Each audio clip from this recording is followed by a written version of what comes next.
The tracking shot. It's funny that something so simple in concept can be so complicated in execution. Camera rigs are supposed to help us get the smoothest shot possible, and they do, yet holding a Steadicam is like grappling with a stubborn dance partner, and camera dollies sometimes require 3 or 4 people to push them along the tracks. And while famous directors like Stanley Kubrick have pioneered these new techniques, others build cheap rigs out of 2x4s and rollerblades. But in the end, it all comes down to one thing. To get this, you need to do this.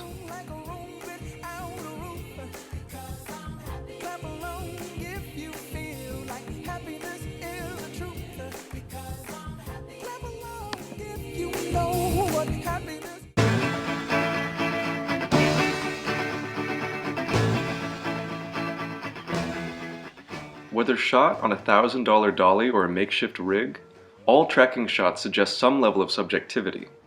You can follow a character in a natural way, like through a club or a party, and I think that we can separate these tracking shots into 2 categories: subjective and objective. Subjective shots bring us into the characters' lives, oftentimes as avatars in the film's world. In some shots, the camera's movement is almost voyeuristic.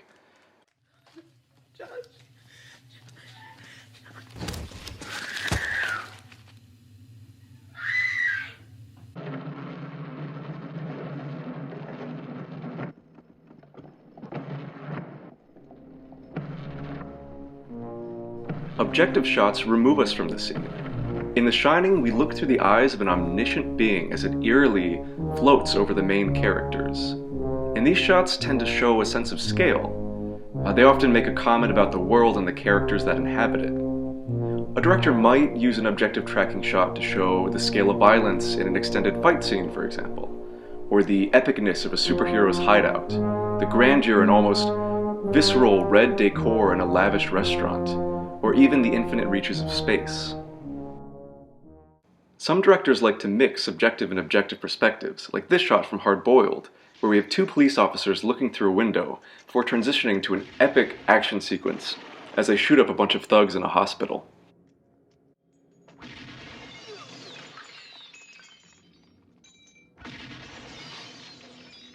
There are a few factors that are unique to subjective and objective tracking shots. The first question we have to ask ourselves is, how close are we to the characters? Are we looking down on them from above, or are we sitting next to them in a car, as in this scene from Children of Men? The closer we are, the more naturalistic the camera angle, the more subjective the shot. I'm not gonna make it.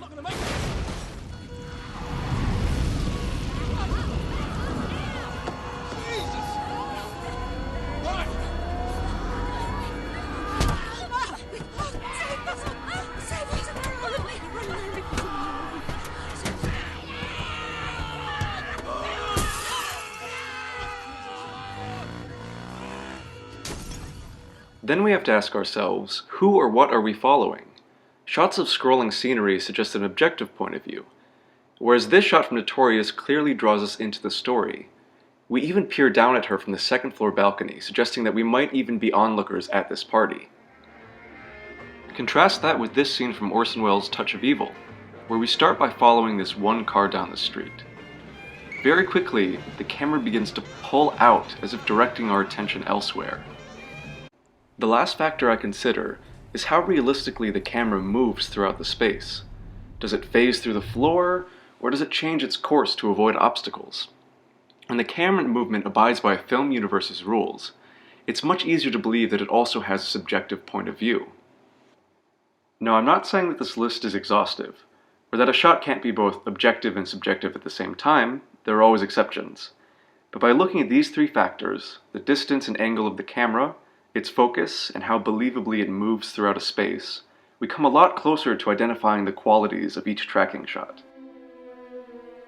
I can only imagine that the way we feel when Stanley Kubrick brings us to space with his fantastical tracking shots is the same way it felt to watch the first ghost trains leave the station, barreling into the future, moving the medium forward.